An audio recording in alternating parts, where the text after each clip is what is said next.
తలకాయ తిప్పి చూడరా గిది నా అడ్డా నేను తెలుసుకున్నాను అనుకో నీ లారీ మాత్రమే ఇడికెళ్ళి పోతది నువ్వు పోవు. మీకు పైసలకి పంచేనికి విశ్వాసంతో పంచేనికి తేడా తెలియట్లా. ఓహో నన్ను శాంపుల్ చూపించమంటావా?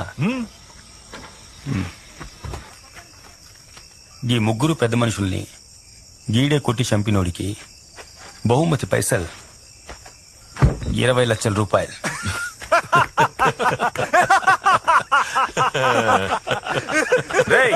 ఏడుకొచ్చి ఏం మాట్లాడుతున్నావు? అన్నకాడ పైసల కోసం ఉన్నాను అనుకున్నావా? ఎన్ని సంవత్సరాలుగా ఉంటున్నానో తెలుసా? 30 లక్షల రూపాయలు. 30 లక్షలు ఇస్తే ఆయన మా అన్నరా? 40 లక్షల రూపాయలు. అన్నా ఏంటన్నా ఆడు మాట్లాడుతుంటే ఊరుకున్నావేంటన్నా? నువ్వు ఓని ఒక్క మాట చెప్పు. 50 లక్షల రూపాయలు. ఏంట్రా పెంచుకుంటూ పోతున్నావు? 60 లక్షల రూపాయలు. పొడితే రాగాడిని. నువ్వు జరుండే అన్నేదో చెప్తున్నాడుగా. 80 లక్షల రూపాయలు. 80 లక్షలా? రే జరగరా. 20 లక్షలు సమంగా పంచుకుని వీళ్ళ సంగతి ఏంటో మేము చూసుకుంటామన్నా.